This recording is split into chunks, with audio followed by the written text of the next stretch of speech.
Bonjour à toutes et à tous. Aujourd'hui, on va s'attaquer à un sujet qui peut paraître un peu intimidant. Faire ses premiers pas sur un bureau Linux moderne.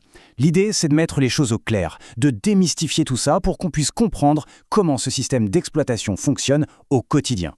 Alors voici notre plan de route. On va d'abord se demander pourquoi il y a autant de versions de Linux. Ensuite, on verra comment en choisir une qui nous convienne, comment nos fichiers sont organisés, comment on installe des applications, et pour finir, on jettera un œil à l'outil le plus puissant du système.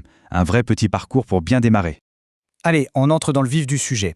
La toute première question que tout le monde se pose, ou presque, en découvrant l'univers Linux, c'est « mais pourquoi est-ce qu'il y a autant de choix, autant de versions différentes ?» Eh bien, c'est une question de philosophie. D'un côté, on a Windows ou macOS, où une seule entreprise contrôle tout du début à la fin. De l'autre, on a Linux.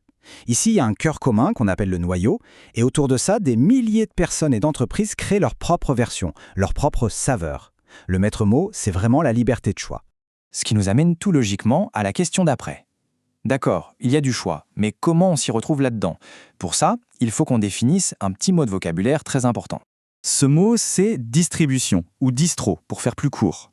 En fait, une distro, c'est tout simplement un système d'exploitation complet prêt à être installé. C'est un pack tout en un qui prend le noyau Linux et qui ajoute tout ce qu'il faut pour qu'on puisse l'utiliser facilement tous les jours.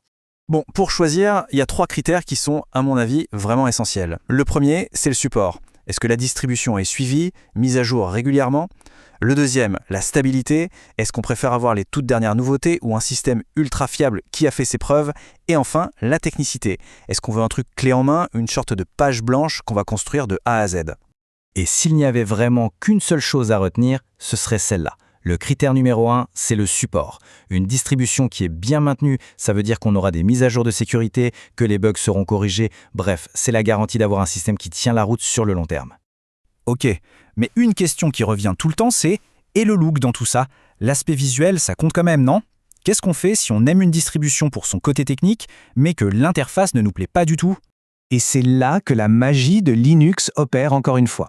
L'interface visuelle, ce qu'on appelle l'environnement de bureau, ce n'est pas gravé dans le marbre. C'est juste un logiciel comme un autre. On peut donc très bien en installer un, puis un autre, et changer à volonté sans avoir à tout réinstaller. C'est une flexibilité incroyable.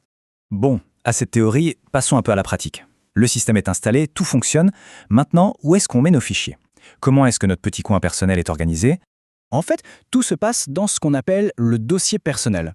Et comme on peut le voir, la structure est très classique, on n'est pas dépaysé. Documents, images, musique. On retrouve ces marques tout de suite. Mais il y a quand même quelques petites spécificités bien pratiques, comme le dossier modèle. Alors, ce dossier modèle, c'est une petite pépite.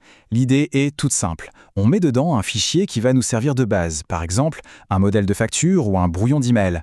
Et ensuite, ce modèle apparaît directement dans le menu du clic droit. C'est un gain de temps phénoménal. Regardez la différence. D'un côté, on a 4 étapes un peu lourdes et répétitives. De l'autre, avec la méthode Linux, un seul clic et c'est réglé. C'est ce genre de petits détails qui, mis bout à bout, rendent l'utilisation vraiment plus agréable au quotidien. Autre gros sujet quand on débute, comment on fait pour installer des logiciels? Alors là, il faut oublier la vieille habitude d'aller chercher des fichiers d'installation un peu partout sur Internet. La méthode Linux est beaucoup plus simple et sécurisée. La plupart des distributions ont un gestionnaire de logiciels. Il faut vraiment voir ça comme une sorte de grande boutique d'applications, un App Store si on veut, mais pour tout le système. Et ça change absolument tout. Fini de passer des heures à chercher un logiciel et de risquer de tomber sur un virus. Là, tout est au même endroit, tout est vérifié par les équipes de la distribution. C'est sûr, c'est simple. Et le meilleur dans tout ça, les mises à jour de tous les logiciels se font en même temps, en un seul clic. C'est le jour et la nuit. Allez, on arrive à la dernière partie, celle qui fait parfois un peu peur aux débutants, la fameuse ligne de commande. Mais on va voir que ce n'est pas du tout un passage obligé, c'est plutôt une option pour celles et ceux qui veulent un contrôle absolu. Et je vais être très clair là-dessus. Pour une utilisation normale de tous les jours, aller sur Internet, écrire des textes, regarder des vidéos, on n'a absolument jamais besoin d'ouvrir ce qu'on appelle le terminal. Tout, absolument tout, peut se faire avec la souris et les fenêtres. Mais pour les plus curieux, pour les développeurs ou pour ceux qui aiment optimiser les choses, la ligne de commande, c'est un outil d'une puissance juste incroyable. C'est une façon de parler directement à la machine sans intermédiaire. Ça permet d'automatiser des tâches, de faire des choses très complexes très rapidement. C'est un autre monde.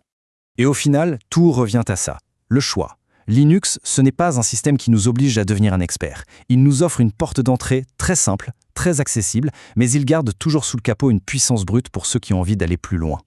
La question n'est donc pas de savoir si Linux est compliqué, mais plutôt de se demander jusqu'où notre curiosité va nous pousser à explorer.